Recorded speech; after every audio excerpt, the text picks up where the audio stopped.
quisiera invitarlo a que me acompañe al Evangelio de Juan, Juan capítulo 3, que es donde nosotros estamos. Y he titulado esta enseñanza, ¿cómo sabes que eres salvo? Y no sé si alguna vez te han hecho la pregunta o te has hecho tú mismo esta pregunta. ¿Cómo sabes que eres salvo?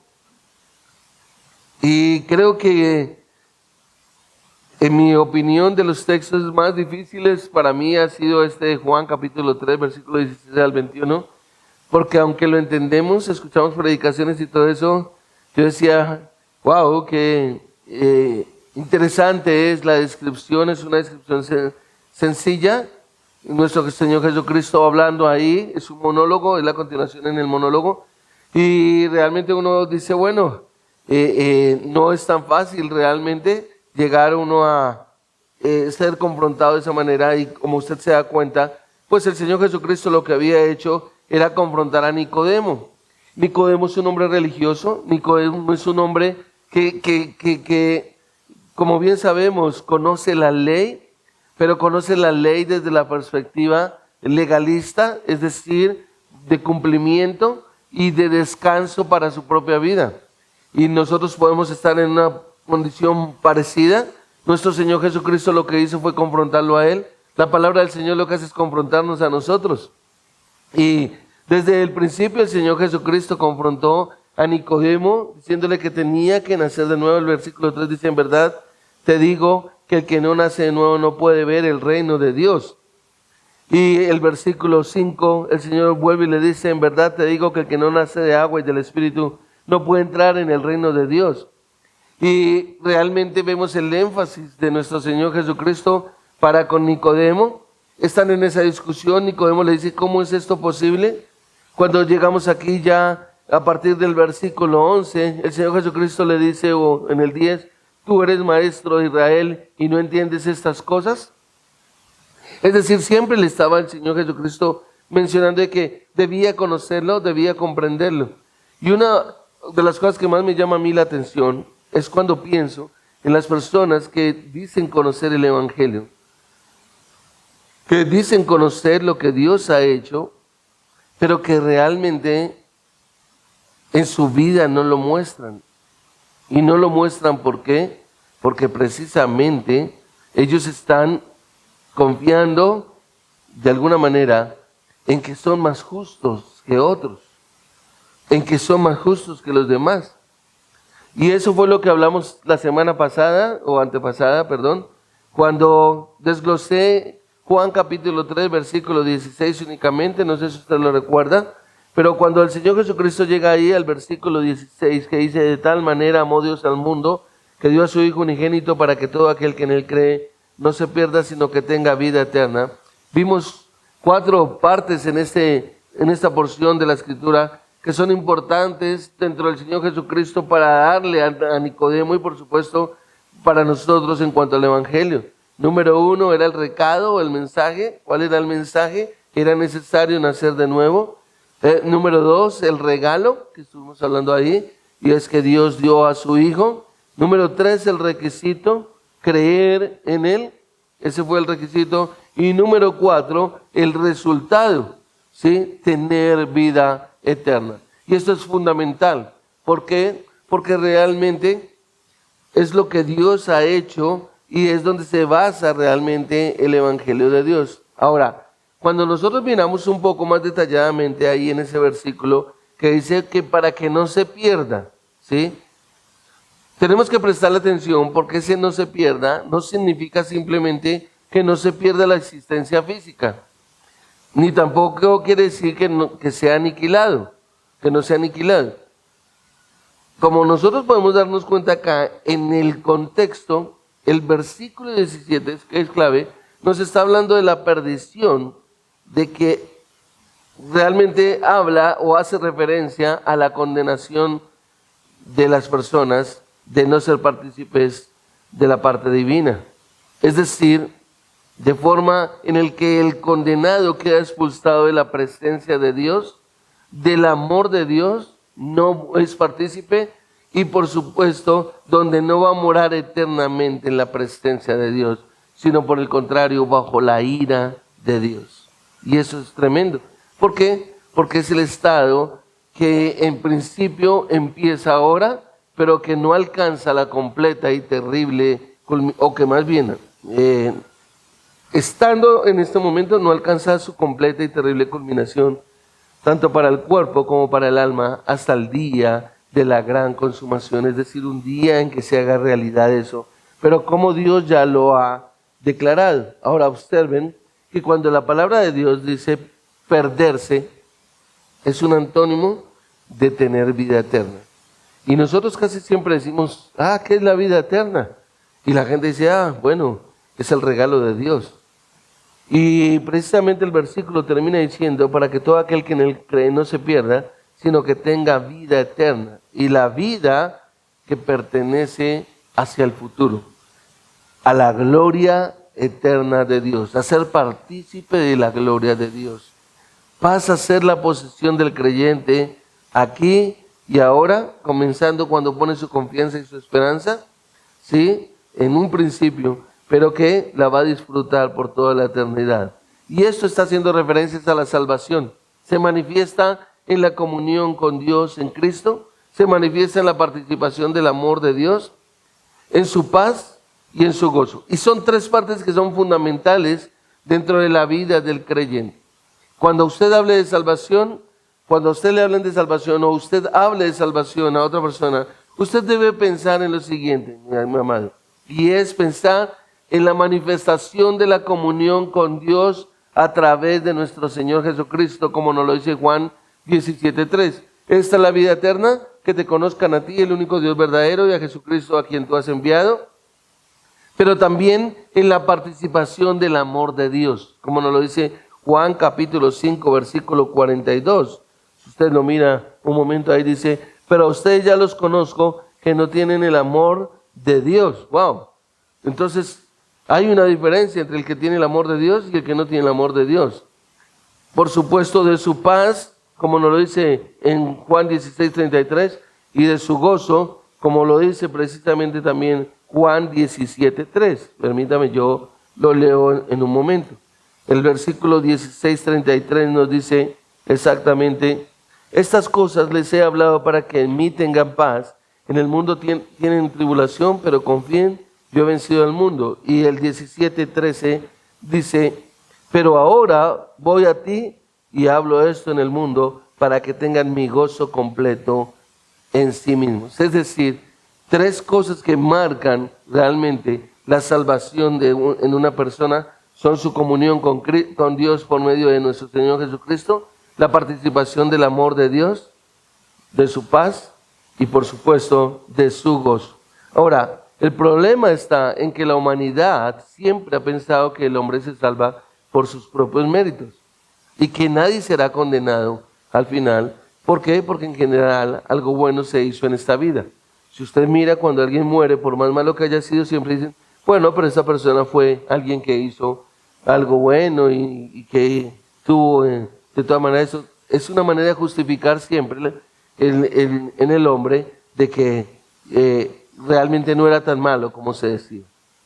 Pero lo que nosotros tenemos que llegar a mirar es que Dios ha enviado a su Hijo unigénito, como propiciación para que todo aquel que en Él cree tenga vida eterna. Y ahí está el propósito de esta carta. Nosotros lo venimos estudiando, nosotros lo venimos trabajando. Y no sé si tú ya lo sabes de memoria, pero es algo que realmente requerimos mientras estemos estudiando el Evangelio de Juan, siempre estar pensando en el propósito de esta carta. Y si usted me acompaña ahí en Juan capítulo 20, versículo 31, no lo deja ver. Juan 20, 31 dice, pero estas cosas se han escrito para que ustedes crean que Jesús es el Cristo, el Hijo de Dios, y para que al creer tengan vida en su nombre. Si paramos un momento ahí, si nosotros estamos estudiando el Evangelio de Juan, debemos pensar un momento, ¿qué es lo que estoy haciendo? Estoy estudiando el Evangelio de Juan. Ok, ¿para qué estoy estudiando el Evangelio de Juan? Estoy estudiando el Evangelio de Juan para creer verdaderamente que Jesús es el Cristo. Y para que creyendo, pues yo tenga vida. Eso es lo que nos está diciendo el texto. Estas cosas se han escrito para que ustedes crean que Jesús es el Cristo. Eso tiene una aplicación a nuestra vida. ¿Realmente estoy creyendo en cada porción de lo que estamos estudiando, de lo que estamos desglosando?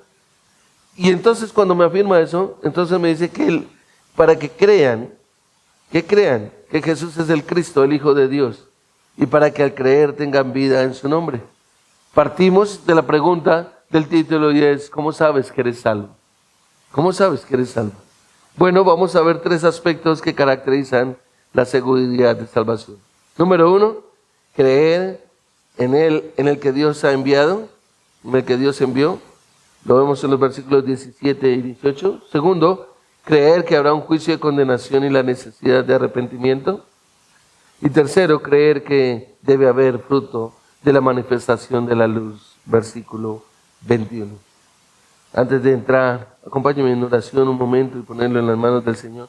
Que nos dé la sabiduría, el entendimiento, de tal manera que nosotros, que conocemos el Evangelio, podamos asimilarlo con mayor claridad, con firmeza y con certeza de que lo que estamos creyendo es en lo correcto. Padre, gracias te damos, amado Dios, por este tiempo.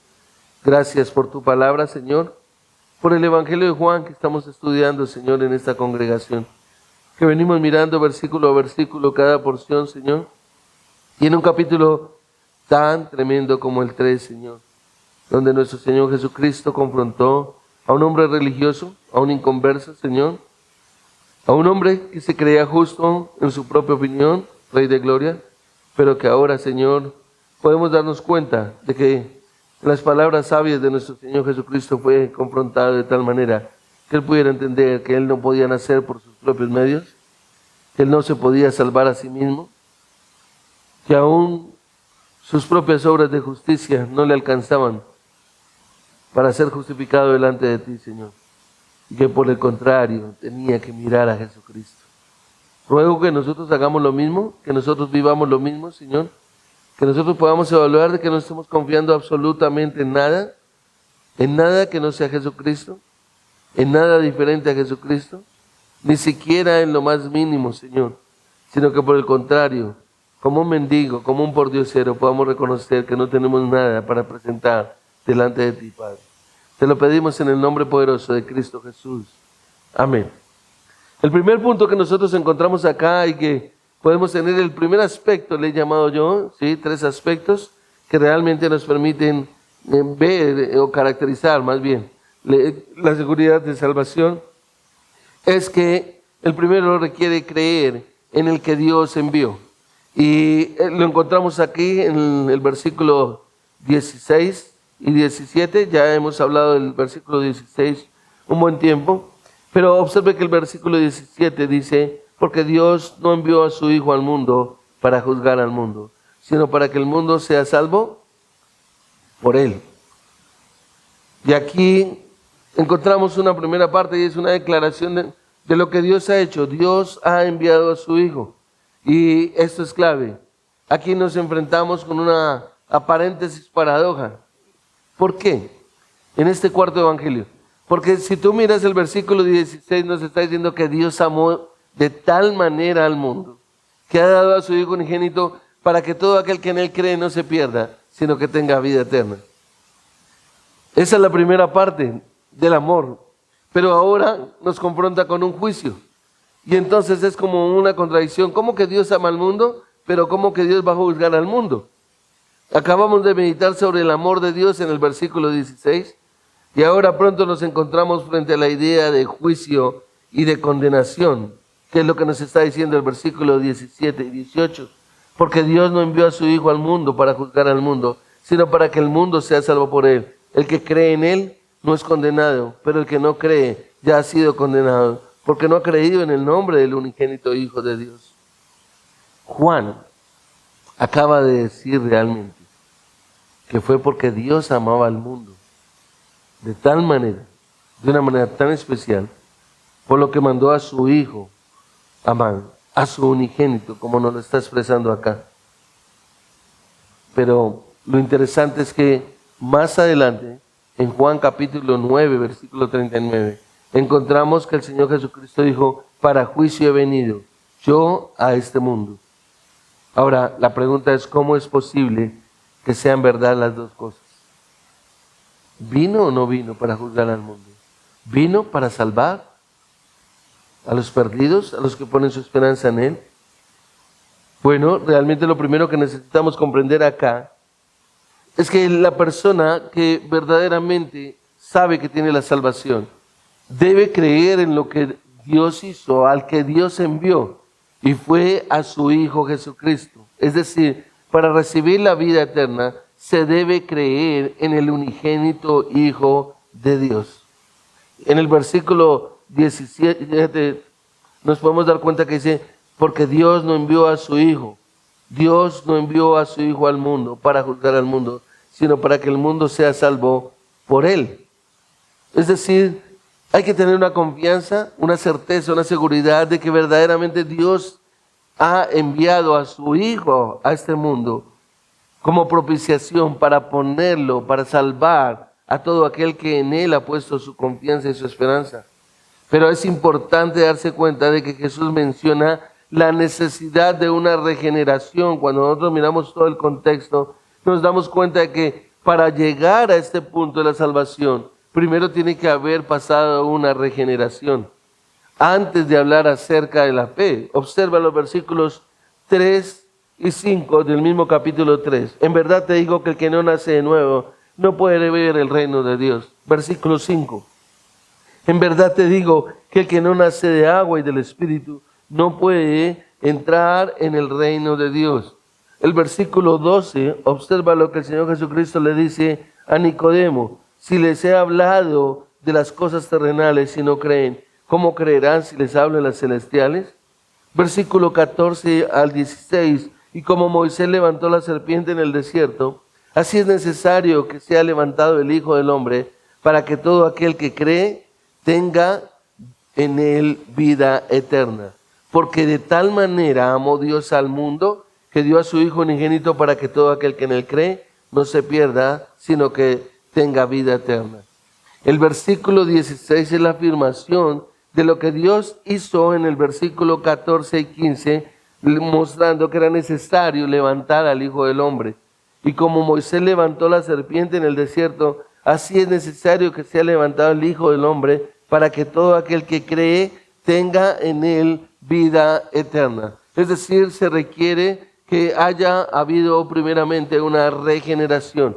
Y es necesario entonces entender que para comprender estos versículos en los que estamos, es necesario saber que esa fue una obra de Dios, ¿sí?, dentro del ser humano, que es Dios el que realmente lo trae a salvación. Es por medio de la fe que se pone, que Dios nos concede en Jesucristo. Entonces entender que es un don de Dios, que no es solo como Pablo lo está mencionando, o solo para Pablo, cuando Pablo dice en Efesios 2:8, porque por gracia sois salvos por medio de la fe, y esto no de vosotros, pues es don de Dios. La salvación realmente proviene única y exclusivamente de Dios. Está aquí en el cuarto evangelio y nos está diciendo que para uno poder llegar a disfrutar de ese amor, de esa vida eterna, pues primero tiene que haber una regeneración. Primero Dios tiene que manifestar su poder en regenerar a una persona, en traerla de nuevo. Es decir, poner su fruto de vida en él, la vida eterna, ¿sí?, y comprender que es un regalo de Dios, es decir, saber de que Dios me ha salvado, nos ha salvado cuando nosotros realmente nos damos cuenta de que creemos en Jesucristo como el Señor de nuestras vidas. Es decir, comprender que Dios dio a su Hijo, que Dios nos da la fe para aceptar a su Hijo, que Él nos da vida eterna, es Dios quien nos concede la vida eterna como recompensa por el ejercicio de esa fe, y que toda la gloria por siempre es para nuestro Dios. Eso es lo primero que nosotros tenemos que comprender mirando el versículo 17. Dios no envió a su Hijo al mundo para juzgar al mundo, sino para que el mundo sea salvo por Él.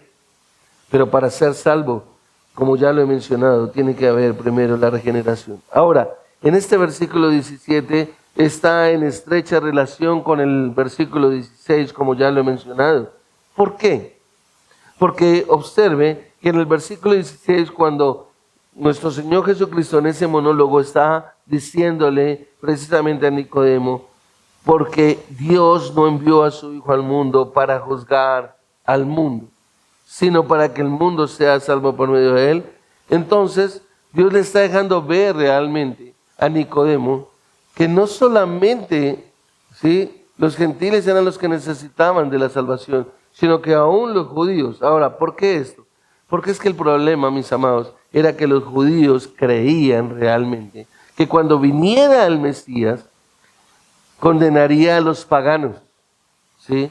Y entonces el día del Señor traería castigo para todas las naciones que habían oprimido a Israel, pero no para Israel. Y lo que el Señor Jesucristo le está dejando ver, ¿sabes una cosa? Tú también necesitas nacer de nuevo, es lo que le está diciendo a Nicodemo. Dios no ha enviado a su Hijo para condenar al mundo, sino para que el mundo sea salvo por él. Es decir, no solamente gentiles, sino también los judíos. El profeta Amós, Dios por medio del profeta Amós ya les había censurado realmente con gran severidad esta interpretación equivocada de la profecía. Pero ellos nunca la abandonaron, es decir, y aún lastimosamente todavía conservan la postura de que ellos son los especiales, ellos son los escogidos. Yo creo que algo que nosotros debemos mirar con mucho cuidado es, me atrevería a decir con temor y temblor, es que Dios nos concedió una salvación tan grande, pero tan inmerecida, que yo no me puedo creer más justo que los demás. Yo no me puedo creer mejor que los demás. Hay veces quisiéramos como que el juicio llegue rápido porque este no ha creído o porque este no está viviendo realmente en los caminos del Señor. Pero esa es la misma actitud que Dios le reprochó al pueblo de Israel. Nosotros tenemos que siempre agachar nuestra cabeza en humildad. Nosotros no somos llamados a levantar juicio contra nadie, contra absolutamente nadie, sino agradecer al Señor su misericordia por esa salvación tan grande. Las palabras de nuestro Señor Jesucristo aquí, iglesia, van dirigidas contra ese tipo de exclusivismo judío que se creían justos. Y observe que el versículo 17 nos indica dos cosas claramente. Número uno, que el propósito redentor de Dios no se limita a los judíos, sino que abarca a todo el mundo. Hombres de toda tribu y nación considerados en conjunto. Y segundo, que el objetivo principal de la primera venida de nuestro Señor Jesucristo no era condenar, sino de salvar. Eso es algo que nosotros siempre debemos estar pensando, que siempre debemos estar extendiendo. Cuando pensamos la declaración que hace nuestro Señor Jesucristo acá, porque Dios no envió a su Hijo al mundo para juzgar al mundo. Lo que tenemos que mirar entonces es que Dios está extendiendo su misericordia para todos los pecadores. Por supuesto que no todos lo van a aceptar. Se requiere, como ya lo expliqué, de primero haber experimentado la regeneración. Y un ejemplo, una ilustración que me llamó la atención, es que cierto turista estaba visitando un gran museo en el que abundaban las obras maestras de un valor incalculable en dicho museo. Era una belleza intemporal de un indiscutible genio. Realmente era algo maravilloso. Pero es interesante que la narrativa nos cuenta de que al final del recorrido dijo un hombre al guía: ¿sabe lo que le digo? Que no me parecen gran cosa sus viejas pinturas. A lo que contestó rápidamente el guía: caballero, le recuerdo que estas obras no están en tela de juicio, pero los que las contemplan sí. Y en realidad todo lo que habían mostrado, la reacción de aquella persona, era su propia y lamentable ceguera. El juicio despectivo se había vuelto contra sí mismo. Y eso es lo que nos pasa a nosotros en relación con Jesús. Nosotros queremos poner en tela de juicio la manera en la que Jesús ha venido a obrar. Estoy hablando del hombre. Y no tenemos en cuenta que si ante su presencia el alma responde de una manera maravillosa, admirable, admirando su belleza, se está en un camino de salvación. Pero si realmente por el contrario, ante su figura no vemos nada amable, no vemos nada que realmente nos atraiga, entonces lo sencillo que podemos decir es que estamos condenados. Nuestra reacción no nos ha salvado o nos ha condenado. Y es lo que nosotros tenemos que ver. Que nosotros, ¿cuál es nuestra reacción frente a la vida de nuestro Señor Jesucristo? Frente a la obra que llevó a cabo. ¿Realmente es algo que tenemos en cuenta nosotros a cada momento?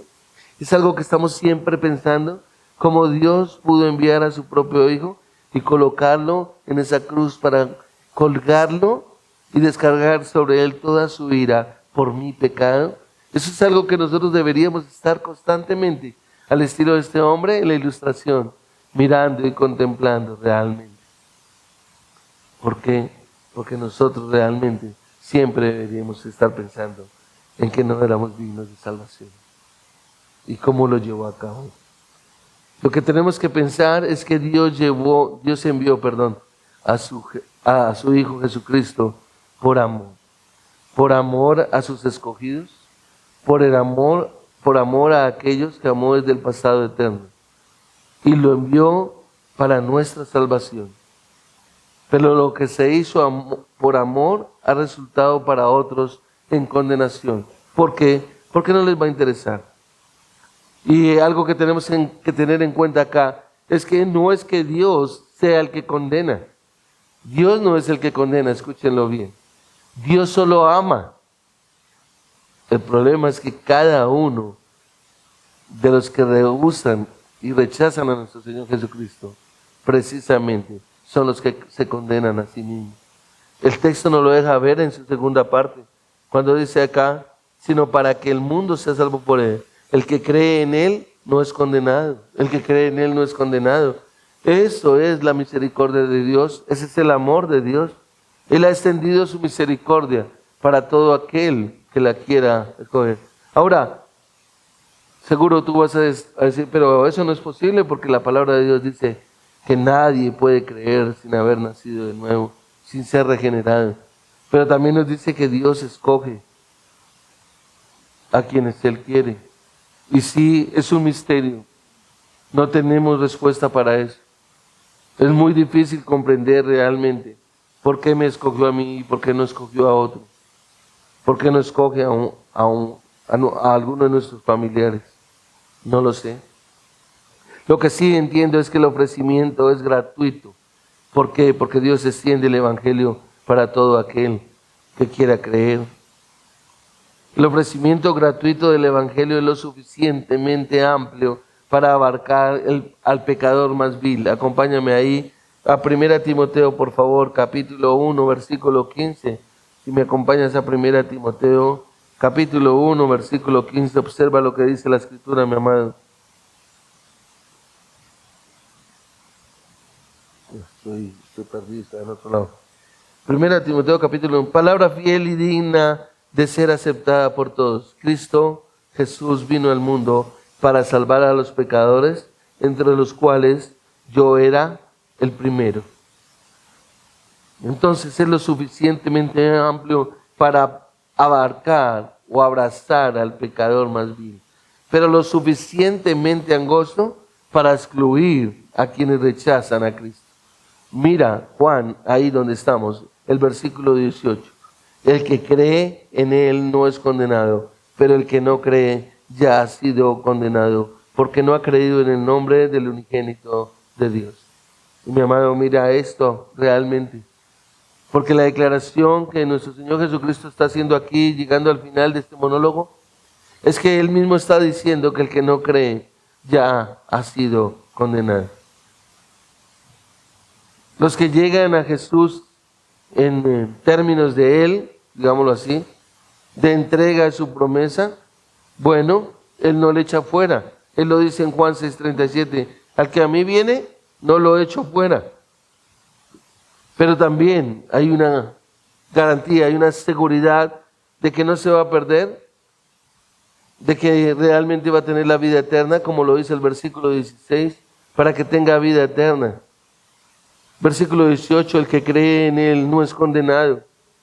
Y la garantía dada aquí realmente a quien posee la vida eterna es que no se va a perder. Y eso tiene que ser una certeza y una seguridad para la persona que realmente pone su confianza y su esperanza en el Señor Jesucristo.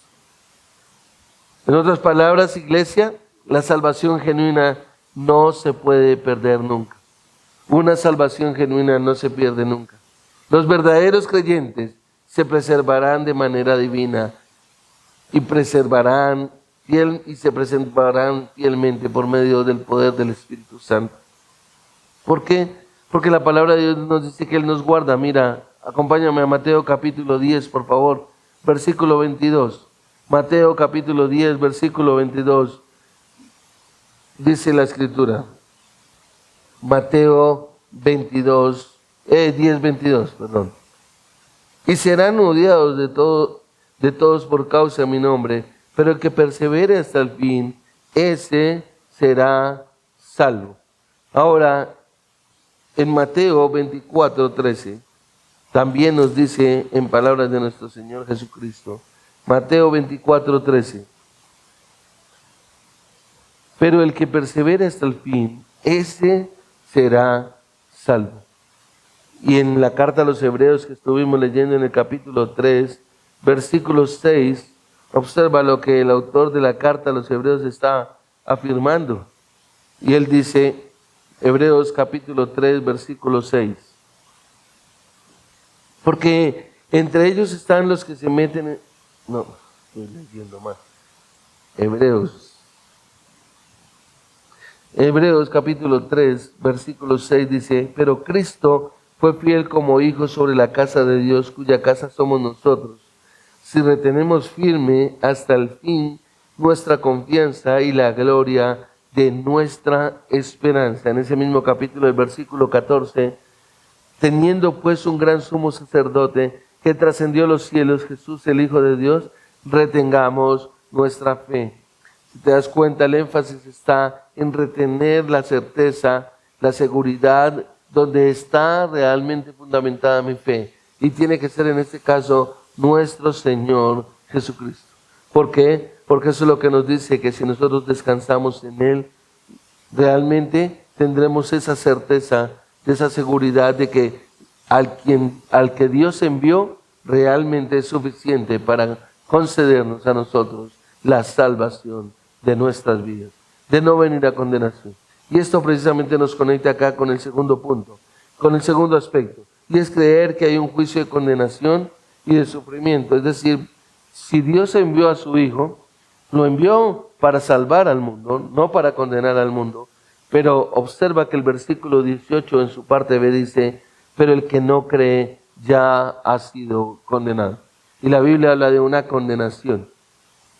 Pero observa que no está diciendo que es condenado por no haber creído, no, sino que dice que ya ha sido condenado. Dios declaró que toda la humanidad está bajo pecado, que todos están bajo condenación, y que Él en su soberanía y en su misericordia envió a su propio Hijo para que sus escogidos, los que Él amó, entonces sean rescatados del castigo eterno. Eso es lo que nos está diciendo la Escritura.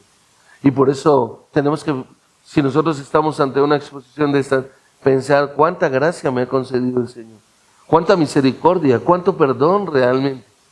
Si el Señor no hubiera tenido misericordia para conmigo, entonces yo estaría en la misma condición en la que está el resto de la humanidad. Es la soberanía de Dios. Gloria a Dios por eso. Realmente Él fue el que decidió no dejarme en esa condición natural. Pero todo el resto está condenado, observa, porque el versículo 18 en su parte B está diciendo, pero el que no cree ya ha sido condenado, ya. Y esa connotación aquí, ya ha sido, significa que ya hay una declaración de condenación. Ya el juicio está declarado. ¿Para quién? Para todos los que no han creído. Y lo que Dios está diciendo a través de su palabra, realmente es que Él nos está librando a quienes nos ha llamado, nos ha amado, nos ha concedido la regeneración. ¿Para qué? Para nosotros entonces poner nuestra esperanza en Él. Pero va a haber un juicio. Tenemos que estar convencidos de eso. Nos cuesta trabajo, nos duele pensar porque tenemos familiares, porque tenemos seres queridos que tal vez van a ir a esa eternidad sin Dios. Y observa lo que dice el versículo 19 y 20, que es donde encontramos este segundo aspecto. Y tienes que creer en Él. Es un requisito para saber si eres salvo. Si tú dices ser salvo, pero no crees que va a haber una condenación, entonces hay una contradicción. Tienes que aceptar de que va a haber un juicio. Y que tal vez seres queridos, seres amados por ti, van a estar en ese juicio. Tal vez tu esposa o tu esposo, tal vez tus hijos. Y por eso nos debería instar a nosotros a estar orando más y rogando más.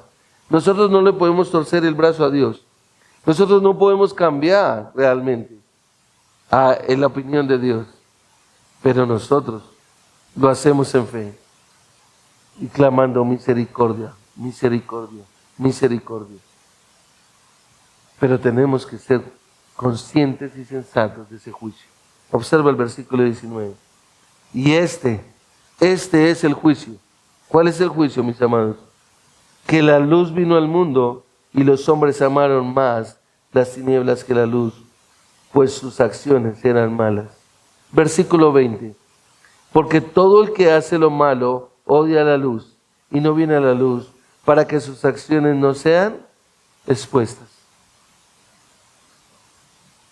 Por supuesto que a nosotros, ninguno de nosotros nos gusta pensar en el juicio. Cuando la palabra de Dios nos está diciendo que para que nadie se pierda. En Juan 3:16 observa en la parte C que nos dice, no se pierda, sino que tenga vida eterna. Ahí encontramos un contraste. Va a haber gente que se va a perder y va a haber otros que se van a salvar.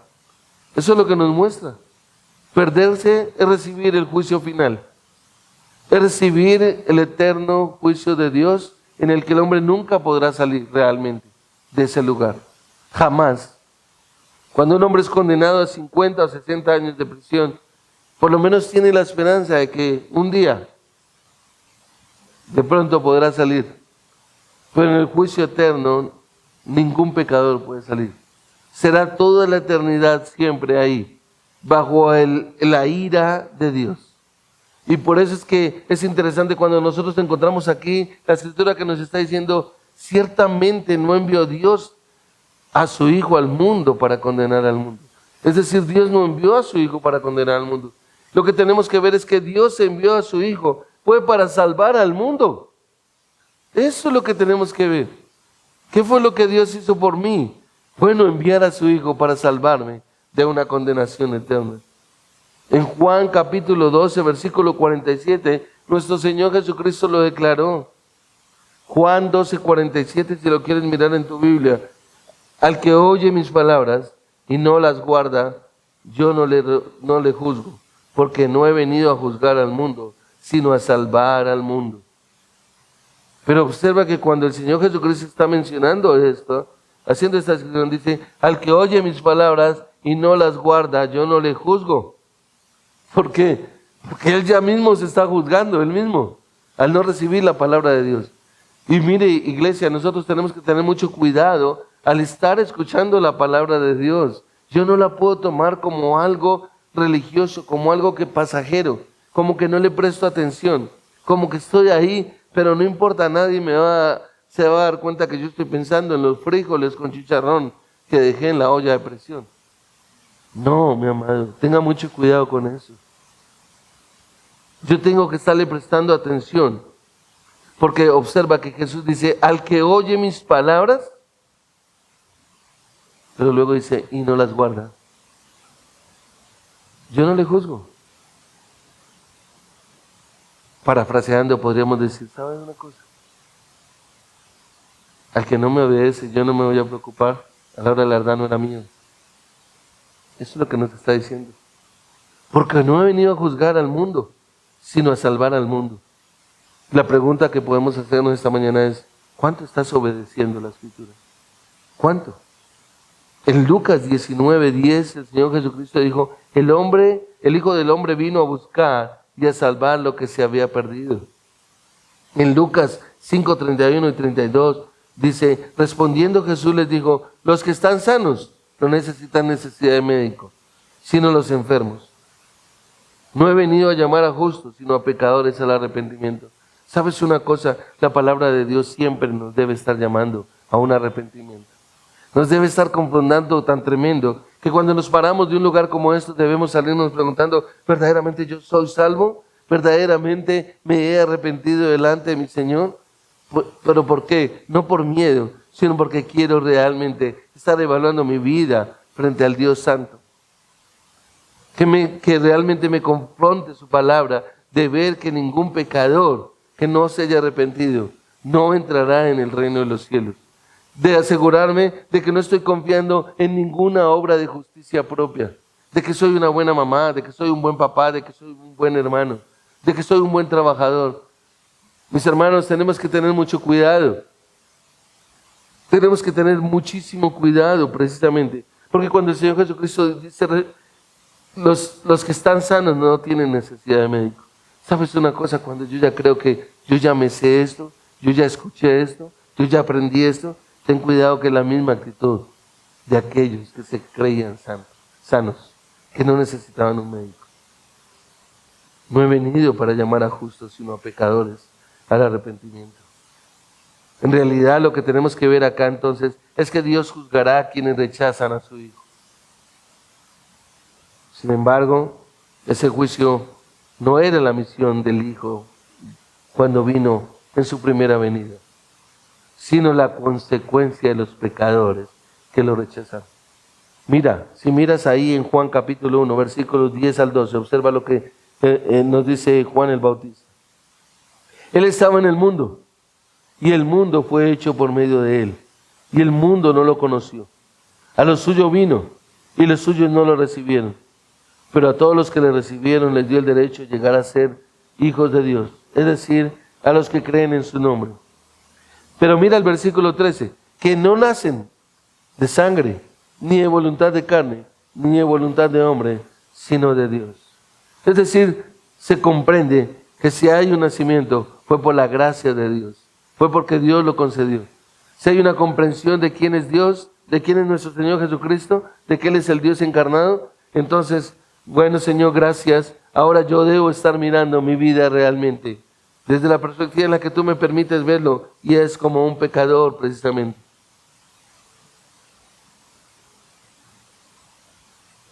Aunque Dios en su misericordia ha ofrecido la salvación del mundo en los méritos de nuestro Señor Jesucristo, necesitamos entender que esa salvación no se puede apropiar sin la fe del penitente. Para quienes respondieron con incredulidad al Evangelio, en este caso de Juan capítulo 1, versículo 10 al 12, claramente nos deja ver que su destino final está marcado por un juicio divino. Es que es impresionante porque el versículo 10, si lo miras, cuando Juan el Bautista lo declara, dice, Él estaba en el mundo y el mundo fue hecho por medio de Él. Y el mundo no lo conoció. Versículo 11, a lo suyo vino. Y esto se refiere al pueblo de Israel. A lo suyo vino. Y los suyos no lo recibieron. Realmente el rechazo de las personas de Jesús. Estoy hablando de un rechazo realmente como Señor en su vida. Porque mucha gente no rechaza a Jesús, mucha gente acepta a Jesús, pero no lo tienen como Señor en sus vidas. Y esta fue la verdad que el Señor Jesucristo le declaró de manera instructiva a Nicodemo, de forma positiva como negativa. ¿Quieres creer en el Hijo de Dios? ¿Quieres entender de que no puedes por tus propias obras de justicia? Y por eso es que le dice, el que no cree ya ha sido condenado. El que no cree ya ha sido condenado. ¿Y por qué ha sido condenado? Porque no ha creído en el unigénito Hijo de Dios. Porque no ha creído en el unigénito Hijo de Dios. Observa que en la parte final del versículo 18, Él lo está mencionando y le está diciendo, el Hijo unigénito, el único Hijo de Dios, vino para dar vida Pero cuando la gente lo rechaza, no hay nada que hacer.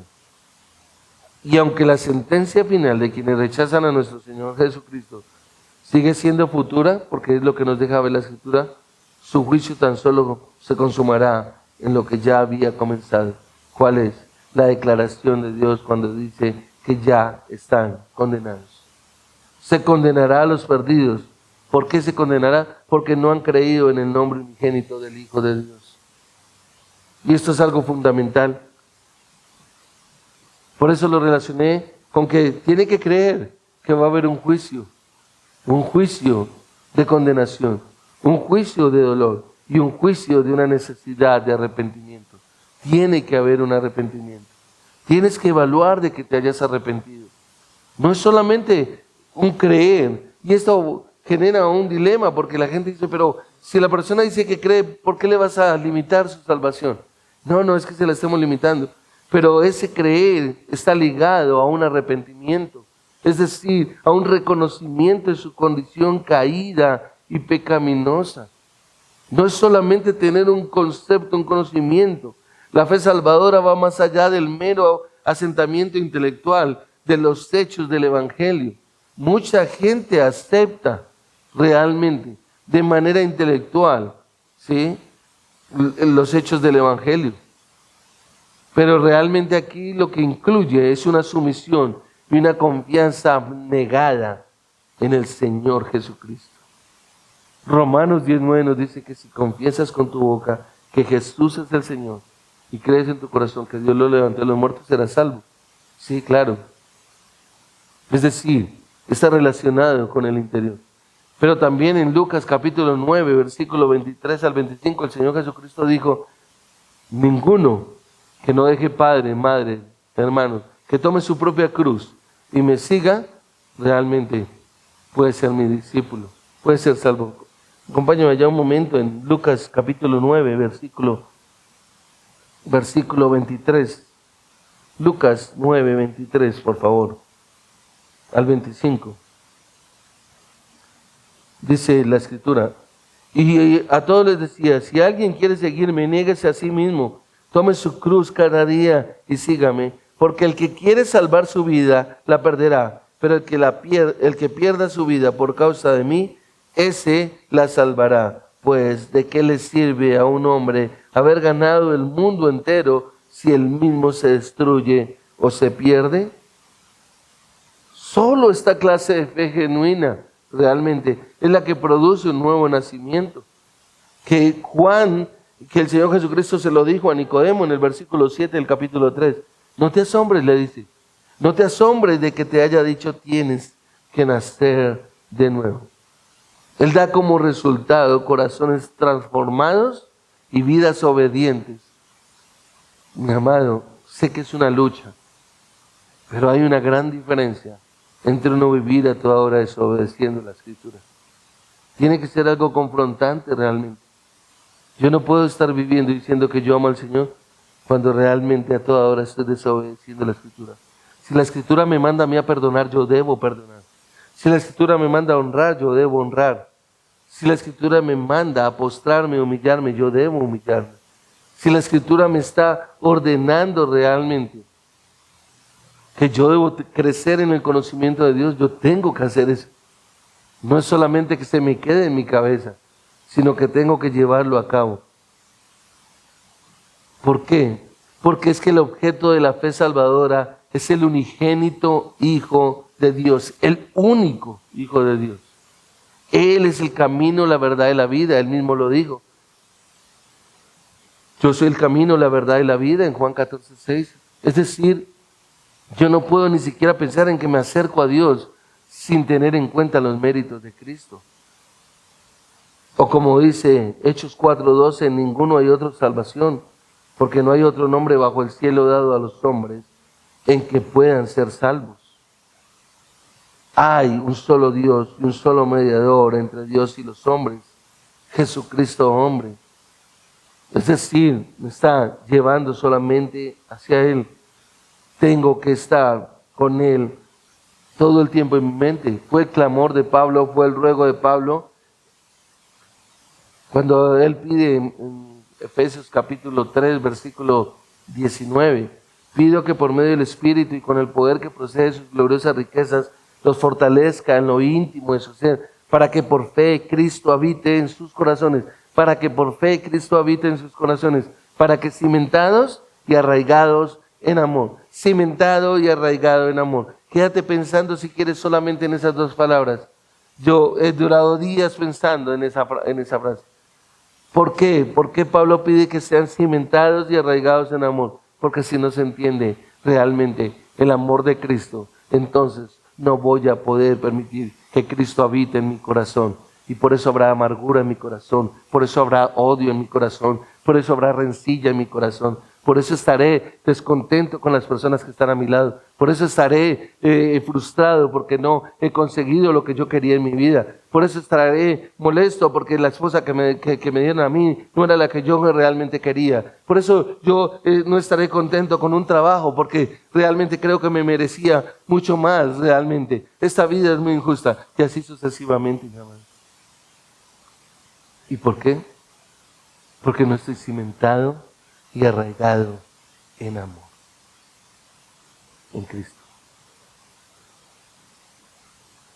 Jesús describió la condenación por medio del contraste entre la luz y la oscuridad, que nos lo presentó en el prólogo.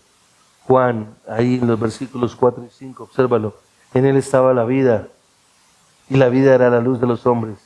La luz brilla en las tinieblas, y las tinieblas no lo comprendieron. Solamente aquel que Dios ha regenerado y que verdaderamente ha visto a Jesucristo realmente es el que puede hablar del amor con el que ha sido perdonado.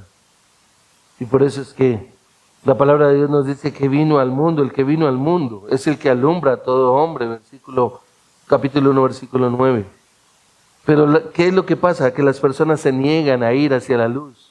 Como nos lo dice aquí el versículo 19 en su parte B. Y los hombres amaron más las tinieblas que la luz, pues sus acciones eran malas. Porque todo el que hace lo malo odia la luz. Las personas se niegan a ir a la luz. ¿Y saben quién? La luz es Cristo, pero la luz es su palabra. Cristo es verdad y su verdad es la palabra. Tú tienes que ir, tenemos que ir, un verdadero creyente tiene que ir realmente a la Escritura. Esta semana tenía tantas cosas de mi cabeza, vivía tantos conflictos y llegó un momento en que le dije al Señor, Señor, perdóname, estoy seco, Señor, no tengo nada, estoy como el hombre sediento que está muriendo en medio de un desierto. Necesito ir a tu palabra, necesito ir delante de ti. Pero una persona que no siente nada de eso, es porque no necesita la luz. Porque solamente está contento con lo que tiene a su alrededor.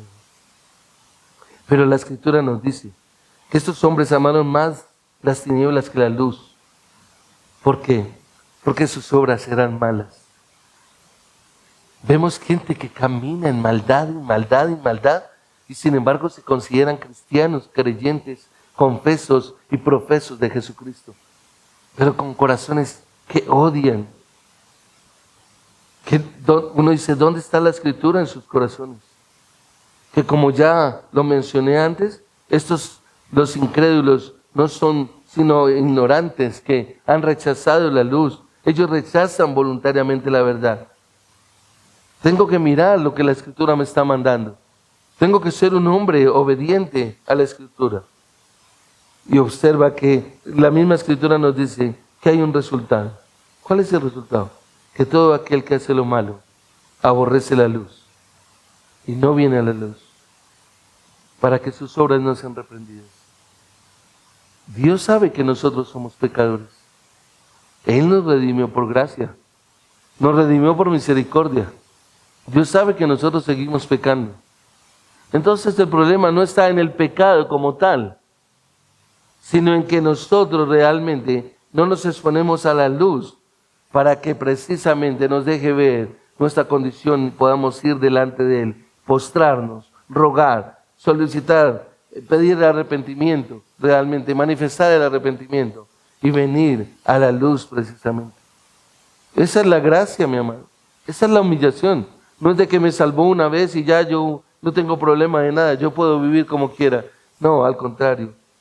Es ir a la luz para que la luz me muestre y me recuerde constantemente cuál es mi condición tan desastrosa, tan paupérrima. Y sobre eso, entonces, buscar la gracia del Señor. Los incrédulos nos está diciendo acá que odian la luz. Observa el capítulo 7, versículo 7. Obsérvalo ahí en Juan. Juan 7, 7 nos dice, el mundo no puede odiarlos a ustedes, pero me odia a mí. Es a Jesús al que odia. Es a Jesús al que odia. Ahora, observa Proverbios capítulo 1, versículo 29. Proverbios está pasando Salmos. Y si tú miras Proverbios capítulo 1, versículo 29, observa lo siguiente. Porque odiaron el conocimiento y no escogieron el temor del Señor. El hombre que odia la luz, el hombre que odia la escritura, realmente que no le interesa, pues a la hora de la verdad está menospreciando el conocimiento de Dios. Recuerda que Juan dijo en Juan 17:3, Padre, está la vida eterna, que te conozcan a ti, el único Dios verdadero. Que te conozcan a ti, el único Dios verdadero. Pero acá nos dice el versículo 29 que odiaron el conocimiento y no escogieron el temor del Señor. Ahora acompáñame ahí mismo en Proverbios capítulo 28, por favor. Proverbios capítulo 28, versículo 1. Y quiero que le prestes atención. Proverbios 28, 1 dice, el impío huye sin que nadie lo persiga. El impío huye sin que nadie lo persiga. Hay veces vemos gente que se va y se va mal. ¿Quién lo sacó? Nadie. ¿Y por qué se fue? Pues porque quiso. Porque no soporta. No soporta que la luz confronte. No soporta que la palabra de Dios nos muestre. Mira, los que estamos en un lugar como esto es porque somos pecadores, estamos aquí. Somos pecadores que hemos sido redimidos en la sangre del Cordero. Si hemos puesto nuestra esperanza en Jesús. Pero acá nos dice, el impío huye sin que nadie lo persiga. Pero los justos están confiados como un león. Ahí está el punto, esa es la gran diferencia. ¿Por qué? Porque cuando estamos en la luz, sabemos que la luz revelará nuestro pecado constantemente.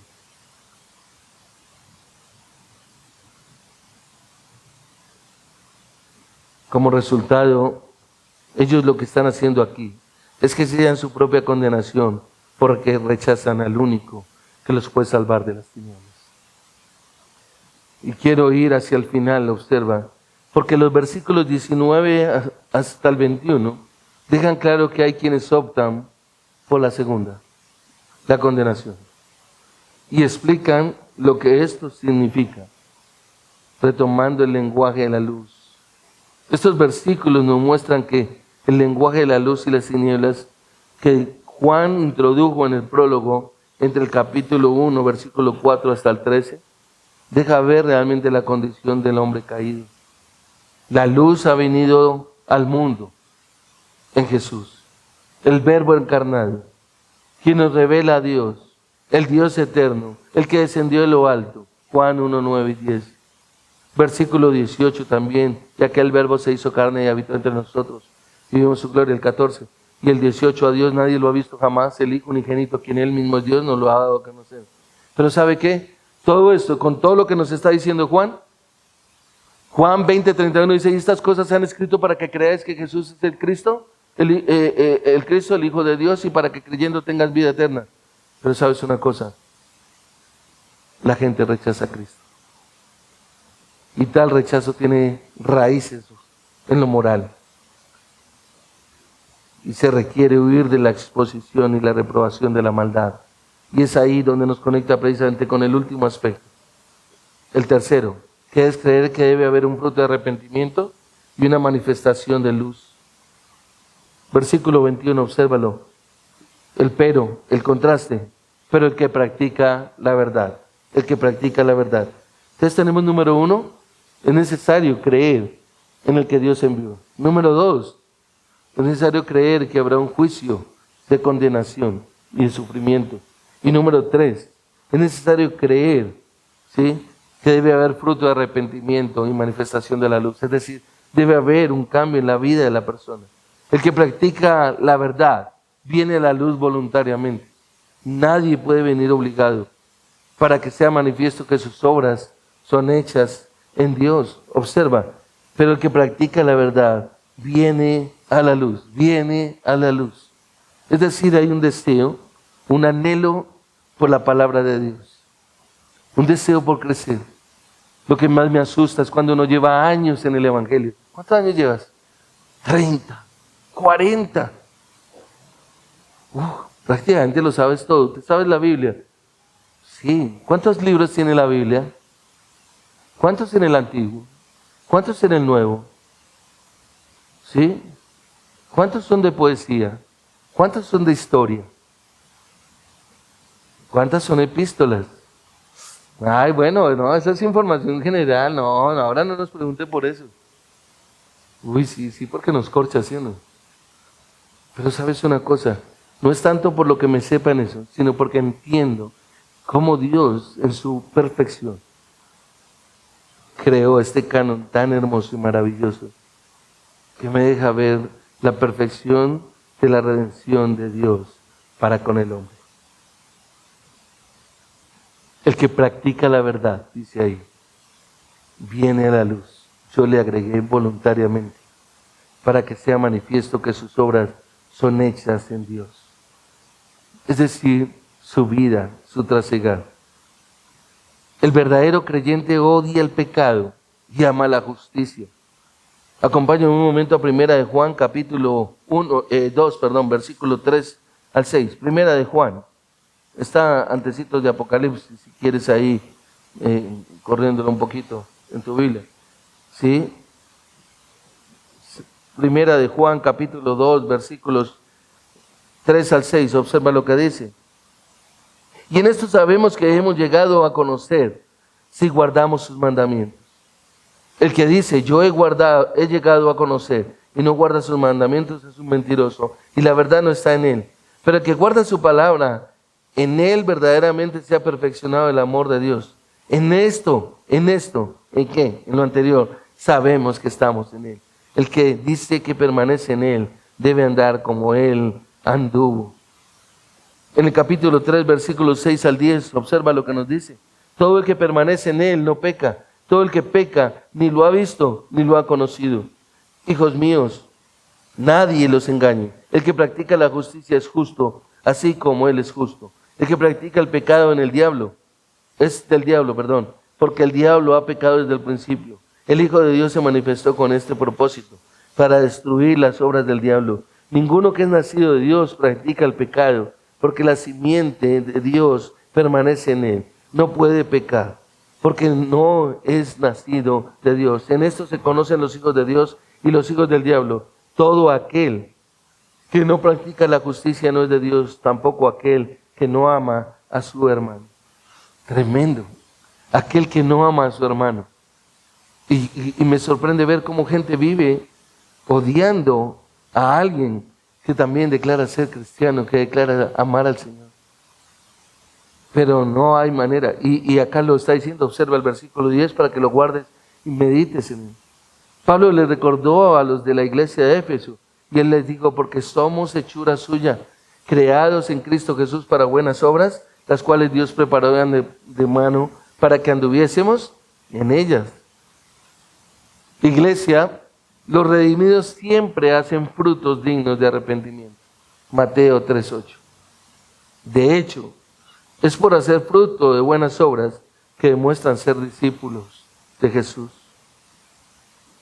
De otro lado, el Señor Jesucristo dijo en Mateo 7:19, todo árbol que no da buen fruto es cortado y echado en el fuego. Debe haber un fruto. Debe haber un fruto. ¿Dónde está el fruto? Pero no es el fruto que nosotros creamos que es.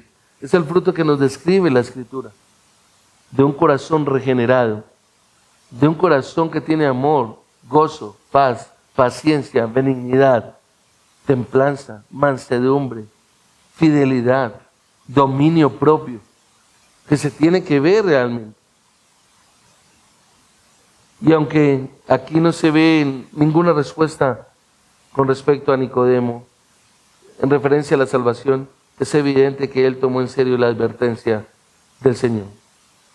Es decir, Nicodemo, después de haber sido confrontado por el Señor, de que el Señor lo trató como un impío, como un religioso, ¿sí?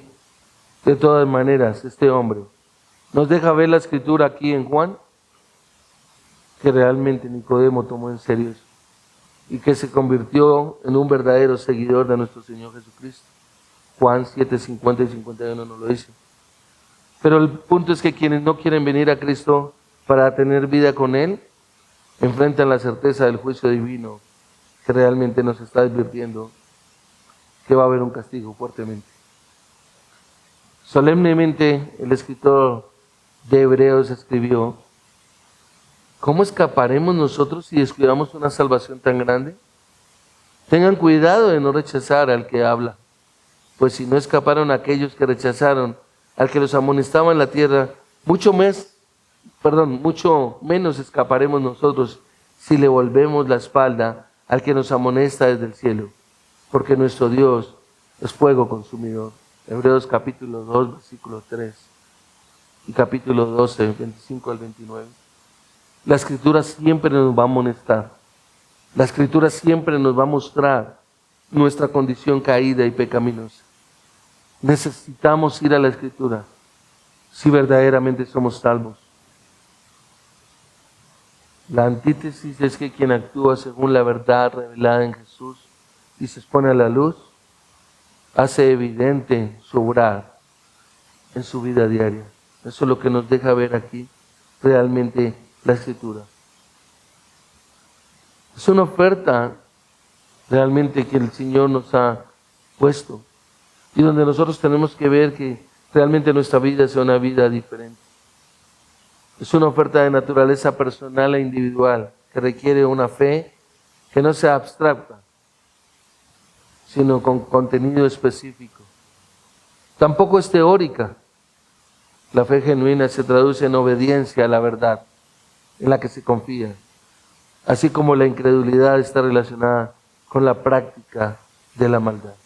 Vamos a orar. Padre, gracias te damos, amado Dios, por este tiempo, Señor. Estamos agradecidos contigo, Rey de gloria y majestad, en tu misericordia, en tu bondad, en tu gracia, Señor. Señor, cada uno de nosotros nos podemos examinar a nosotros mismos y contestarnos a la pregunta: ¿cómo sé si soy salvo? Creo que tu palabra, Señor, nos ha dejado ver claramente, como bien lo dijo el apóstol Pablo: examinaos a vosotros mismos para ver si estáis en la fe verdadera. Que no seamos engañados, Señor. Rey de gloria, cuánta gente hoy en día está engañada en su propio pecado, Señor, pensando que algo bueno tiene en su corazón que le permite estar delante de ti. Pero por el contrario, tu palabra nos deja ver que en nosotros no hay nada bueno, Señor, y que necesitamos precisamente confesar nuestro pecado, arrepentirnos de nuestra condición caída e ir constantemente en los méritos de Cristo y abrazarlo a Él precisamente para podernos acercar a ti. Honramos tu nombre y te damos gloria en Cristo Jesús. Amén.